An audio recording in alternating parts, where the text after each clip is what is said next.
영원히 성공하는 인생. 하나님의 말씀은 로마서 14장 7절로 8절입니다.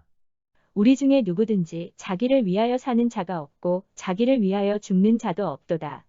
우리가 살아도 주를 위하여 살고 죽어도 주를 위하여 죽나니 그러므로 사나 죽으나 우리가 주의 것이로다.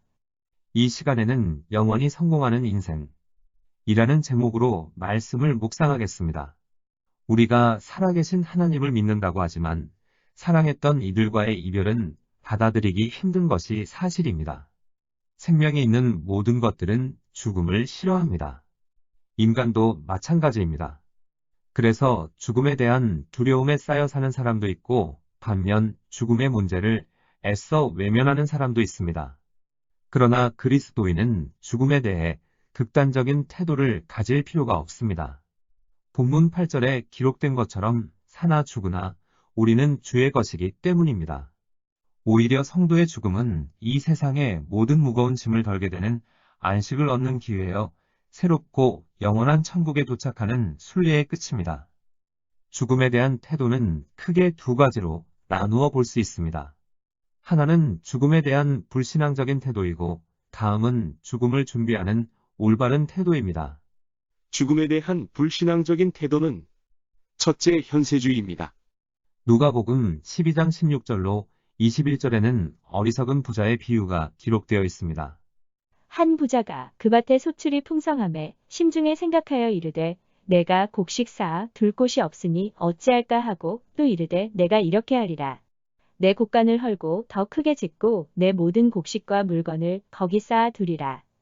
또 내가 내 영혼에게 이르되 영혼아 여러 해 쓸 물건을 많이 쌓아 두었으니 평안히 쉬고 먹고 마시고 즐거워하자 하리라.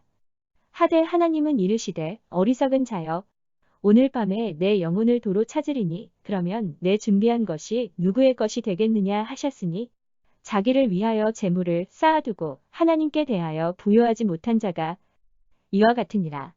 이 비유는 자기에게 닥칠 죽음의 문제에는 무감각한 채 현세의 부와 행복에 소망을 두고 살다가 졸지에 죽음을 당한다는 교훈을 주고 있습니다.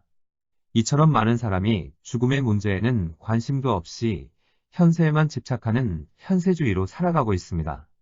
우리의 삶이 생과 사라는 근본적인 철학적 명제 위에서 이루어지고 있음에도 오직 현세만 관심을 두는 것은 어리석은 것입니다. 죽음에 대한 불신앙적인 태도는 둘째 허무주의입니다. 고린도전서 15장 32절에 기록된 대로 내일 죽을 터이니 먹고 마시자는 생각으로 죽음을 애써 외면하는 사람도 있습니다. 이러한 사람들은 죽음은 모든 것의 끝이니 오늘 이 순간을 즐기자. 또는 죽음은 숙명이니 오늘 현실만을 즐겁게 지내자라는 허무적 체념주의로 살아갑니다. 이러한 생각은 하나님을 부인하는 무신론적 인본주의로부터 기인된 종말관입니다.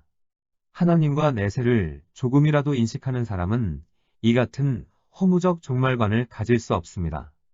죽음에 대한 불신앙적인 태도는 셋째 두려움입니다. 히브리서 2장 15절에 기록된 대로 죽기를 무서워함으로 한평생 매여 종 노릇하는 자들이 있습니다.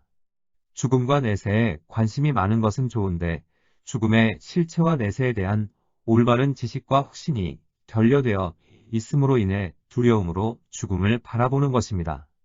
이는 죽음의 부정적 의미로부터 우리를 죽음에서 해방시켜 주신 예수 그리스도를 알지도 믿지도 못하기 때문입니다.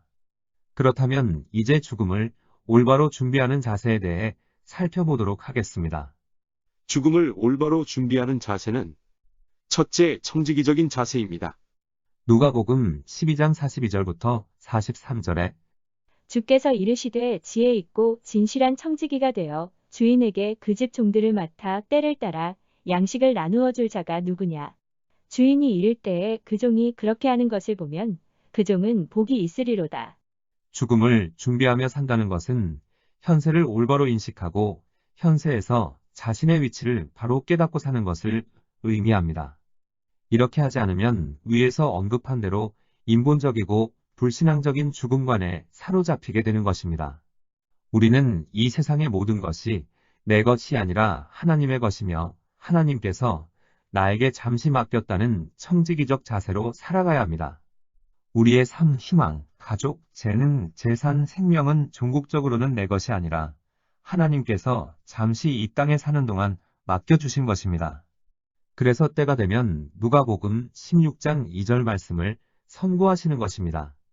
내가 보던 일을 세마라. 청지기 직무를 계속하지 못하리라. 이때가 개인적인 죽음일 수도 있고 예수님의 재림일 수도 있습니다. 그러므로 우리는 본문 8절 말씀처럼 살아도 주를 위하여 살고 죽어도 주를 위하여 죽는다는 청지기적 의식을 가지고 매사에 하나님을 위해 살아야 하는 것입니다. 이같이 삶을 결산하는 날을 대비하며 사는 것이 올바른 자세입니다. 죽음을 올바로 준비하는 자세는 둘째, 천국에 대한 확신입니다. 고린도후서 5장 2절을 보면 사도 바울이 고백했습니다. 탄식하며 하늘로부터 오는 우리 처소로 덧 입기를 간절히 사모하노라. 이 말씀의 의미는 썩어질 육체를 벗어버리고 영원히 썩지 아니하는 영광스런 부활체로 덧 입기를 소망한다는 것입니다. 빌립보서 1장 21절에 내게 사는 것이 그리스도니 죽는 것도 유익함이라. 빌립보서 1장 23절에 세상을 떠나서 그리스도와 함께 있는 것이 훨씬 더 좋은 일이라. 천국에 대한 확신을 가지고 있는 사람은 사도 바울처럼 죽음을 두려워하지 않고 담대하게 천국 소망을 말하고 선포할 수 있습니다. 왜냐하면 죽음이란 궁극적인 삶의 소망을 완성시키는 축복의 계기임을 알기 때문입니다. 오랫동안 하나님을 믿으면서도 천국에 대한 확신이 없는 분은 하나님께 천국에 대한 확신을 달라고 기도하면 됩니다. 고린도후서 5장 1절에 만일 땅에 있는 우리의 장막집이 무너지면 하나님께서 지으신 집, 곧 손으로 지은 것이 아니요 하늘에 있는 영원한 집이 우리에게 있는 줄 아느니라. 여기에서 땅에 있는 우리의 장막집이 무너진다는 것은 육체의 죽음을 의미합니다. 하늘에 있는 영원한 집은 천국을 의미합니다.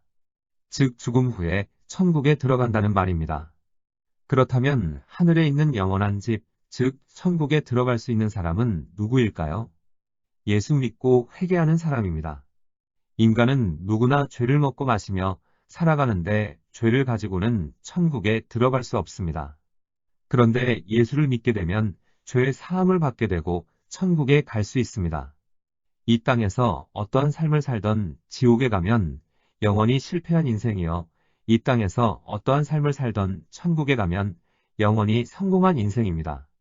이 땅에서 부귀영화 공명을 누리던 그렇지 못하든 영원히 지옥에 가면 영원히 실패한 것이요. 천국에 가면 영원히 성공한 것입니다. 즉 인간에게 있는 영원한 성공은 예수 믿고 천국에 가는 것입니다. 이것은 내가 믿던 안 믿던 변개할 수 없는 영원한 진리입니다. 문제는 예수 믿을 기회도 회개할 기회도 이 땅에서 호흡이 있는 동안이라는 것입니다. 죽음 이후에는 아무리 예수 믿고 싶어도 그 기회가 두 번 다시 주어지지 않습니다. 왜냐하면 한 번 천국은 영원한 천국이요 한 번 지옥은 영원한 지옥이기 때문입니다. 죽는 순간 예수 믿는 자는 생명의 부활로 천국으로 가고 예수를 믿지 않는 자는 사망의 부활로 지옥으로 가는 것입니다. 예수님께서 말씀하신 부자와 나사로의 비유를 보면 지옥에서 천국으로 갈 수 없고 천국에서 지옥으로 갈 수 없습니다. 그래서 이 땅에 호흡이 있는 동안 예수님을 나의 구원자로 영접해야 합니다. 세상을 살다 보면 돈도 필요하고 명예도, 직위도, 사회적 기반도 중요하지만 이러한 것들보다 더 중요한 것은 영혼의 문제임을 알아야 합니다. 아무리 바쁘다 해도 예수 믿는 것보다 더 중요한 문제는 없습니다. 기도하시겠습니다. 모든 생명의 주인이 되시는 창조주 하나님, 이 시간을 통하여 인생의 영원한 성공은 예수 믿고 천국에 가는 것임을 알았습니다. 인간에게 있어 죽음은 마지막이요 절망이지만 예수 안에서의 죽음은 복된 죽음이 됨을 알았사오니 우리 모두 남은 생애 동안 하나님 잘 섬기게 하옵소서. 인생의 의미를 깊이 생각하며 하나님과 영원한 천국에 소망을 두는 지혜로운 우리 모두가 되게 하옵소서.